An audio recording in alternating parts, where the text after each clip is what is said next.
आय अल्लाह, जब ये दुनिया में मेरी ना हो सकी, इनको दुनिया में हमको रहने के लिए ना दी गई, अल्लाह आज मेरी ये माँ है, इनको भी जन्नत में इनको रहने के लिए ना दी जाए। अल्लाह ए मेरे बाप है, जिनको भी जन्नत में दाखिला कर दिया जाए। अल्लाह उससे पूछेगा, आए बच्ची बता तुम्हें किस दिन पर कत्ल किया गया था? वो अल्लाह से फरियाद करके कहेगी, आय अल्लाह मेरा जुर्म इतना ही था कि मैंने बेटी बच्ची पैदा हुई थी, मेरे घर में ऑलरेडी 3 बच्ची थी, 3 बहन थी, मैं चौथी भी बहन पैदा हो रही थी, इसलिए मेरे बाप ने मुझे दुनिया में जाने नहीं दिया। अल्लाह आज तुमसे मैं शिकायत कर रही हूँ, तुमसे मेरा हक मांग रहे हो, अल्लाह इनको भी जन्नत में ना जाने दिया जाए। मेरे प्यारे साथियों, अल्लाह तबारक व तआला कल क़यामत के दिन बस इसी तरह मंजर होगा और आप और हम देखेंगे। क्या बताइए, आज बच्चों को आला तालीम नहीं दी जाती, इनको अच्छे मदरसे में नहीं पढ़ाया जाता है, मकसद पर महदूद किया जाता है। क्यों? गार्जियन कहता है कि ज्यादा पढ़ाने से लड़कियों को क्या फायदा है, ससुराल में जाके वैसे तो गोबर उठाना ही है। ये हमारे सोसाइटी का, हमारे श्रेष्ठवादी का ये ख्याल है कि बच्चों को आला तालीम क्यों दे। क्या ये बच्ची डॉक्टर नहीं बन सकती है? ये बच्ची साइंस नहीं बन सकती है, आलिमा नहीं बन सकती है, ये तकरीर नहीं कर सकती है, कुरान की तालीम नहीं दे सकती है? क्या कॉलेज और यूनिवर्सिटियों में नकाब और बुर्के के अंदर रहकर ये पढ़ नहीं सकती है? इसके बावजूद भी आप उसको मना कर रहे हैं। मेरे प्यारे साथियों, आपको बताएं, एक वाकया वो भी याद आएगा कि इस्लाम ने औरतों को क्या मकाम दिया है। इन गद्दारों से जाके कहिए, अगर मेरी आवाज इन गद्दारों से, इन जाहिलों से जाकर पढ़ते हो मेरी आवाज, तो सुने उनको मैं कह रहा हूं कि इस्लाम ने जो मकाम और मर्तबा इस्लाम ने औरतों को दिया है, किसी और मजहब ने नहीं दिया है।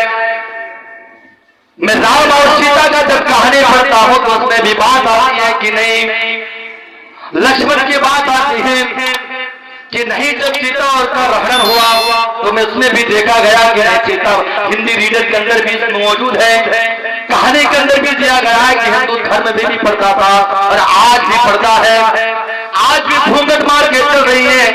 मेरे प्यारे साथियों, इस मुकद्दस जगह में जिसको खाना काबा कहा जाता है, बैतुल्लाह का घर कहा जाता है, ऐसे मुकद्दस जगह को, ऐसे मुकद्दस इबादतगाह को अल्लाह तबारक व तआला ने एक औरत के कदम को जब उनसे इबादत खाना बना दे सकता है, तो और इस मजहब से कौन शिकायत कर सकता है कि मजहब ने, इस्लाम ने औरतों को कुछ दिया नहीं, उसे छीन लिया गया है।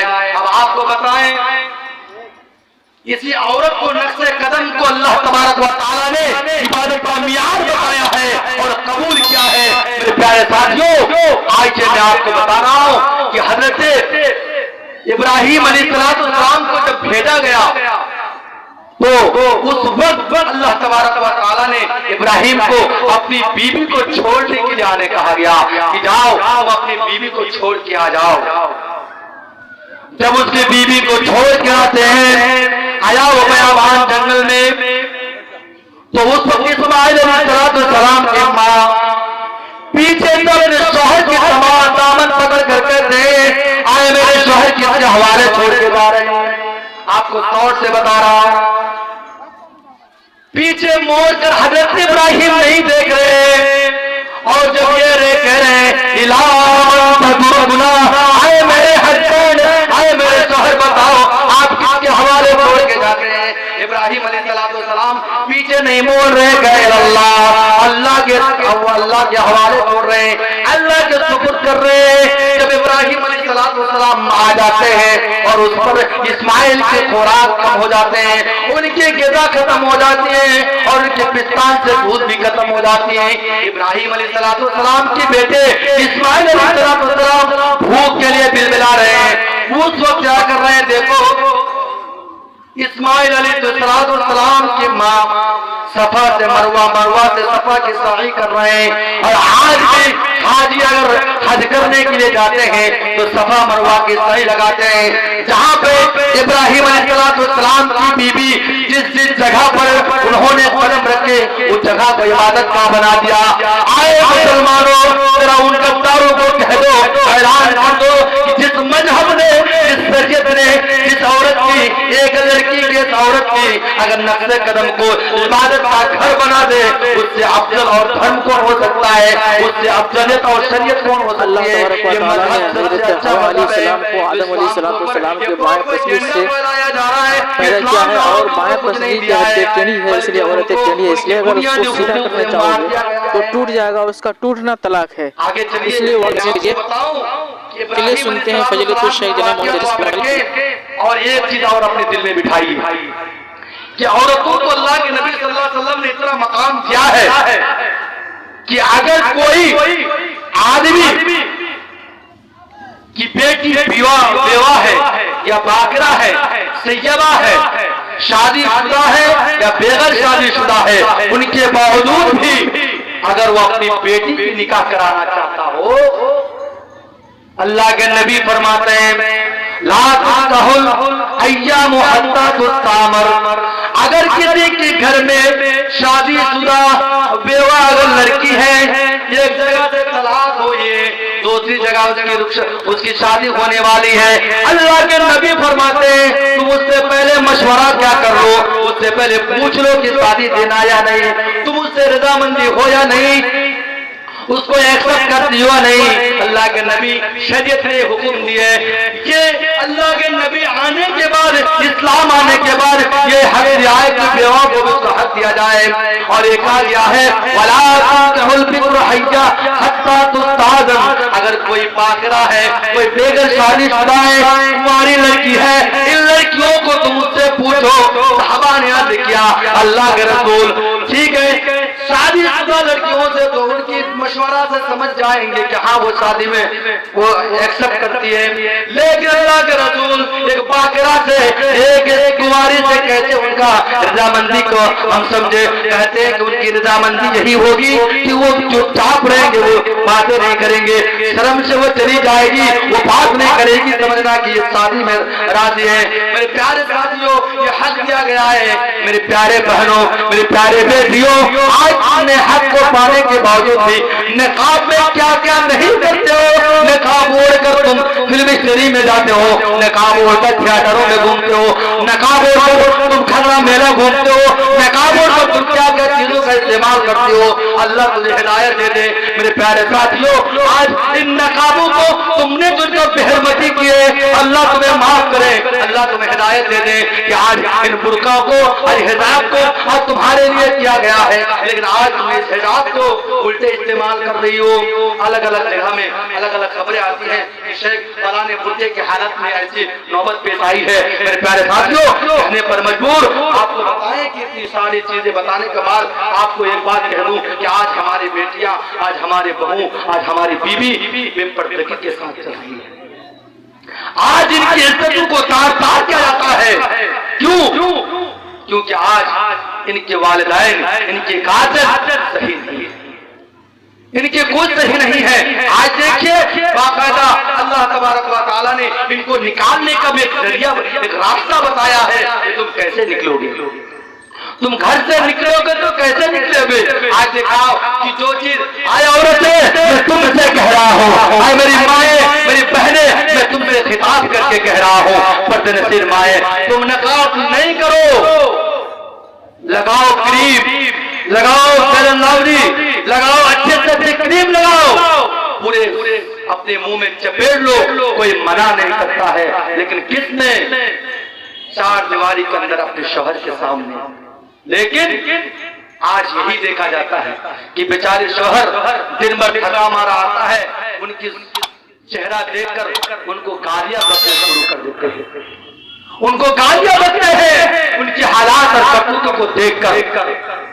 मेरे प्यारे साथियों, जब वो रास्ते में चले तो सज धज के चले, जब वो रास्ते में जाए तो क्रीम लगवाए, रास्ते में जाए तो अपने पैर में झनकाए लगाए, अपने पैर में वो चीजें लगाए जिससे उनकी आवाज हो गैर महरम से सुने, ये नौबत आई है समाज के अंदर, और बाकायदा इन बुर्काओं को अलग कैटेगरी से बनाया गया है। इनको अगर ढीला ढाला पहना जाता है, इनको टाइट किया जाता है, ये हमारे माँ बहनों की ये फितरती ये अलग चीज है, इनको आप सीधा नहीं कर सकते हैं। अल्लाह इनको हिदायत है। और आपसे कह रहा हूँ कि आज इनके ऊपर जुल्म और सितम के पहाड़ तोड़े जा रहे हैं। आप लड़के कह रहे हैं, ठीक है मौलवी साहब बहुत अच्छी बात है, आप लड़कियों के बारे कहते चले जाइए, कहते चले जाइए, कोई बात नहीं है, लेकिन हमारे बारे मत कहिए।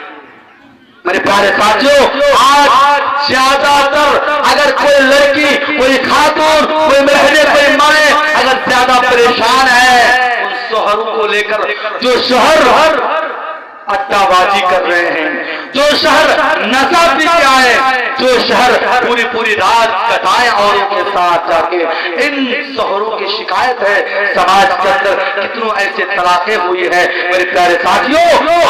आज इनको क्यों ऐसा किया जाता है, इनको पर जुल्म क्यों किया जाता है, इनको टॉर्चर क्यों किया जाता है, इनको मारा क्यों जाता है मेरे प्यारे साथियों। आज ये बेटी बन के पैदा इसलिए। मैंने अस्पताल के अंदर देखा, एक लेडी डॉक्टर को कहला, वो औरत बेड में है और अपनी बच्ची को लेके है, और उस बच्ची के हालात में वो अभी बच्ची 10 मिनट के नहीं हुए, बच्ची लेकर रो रही है।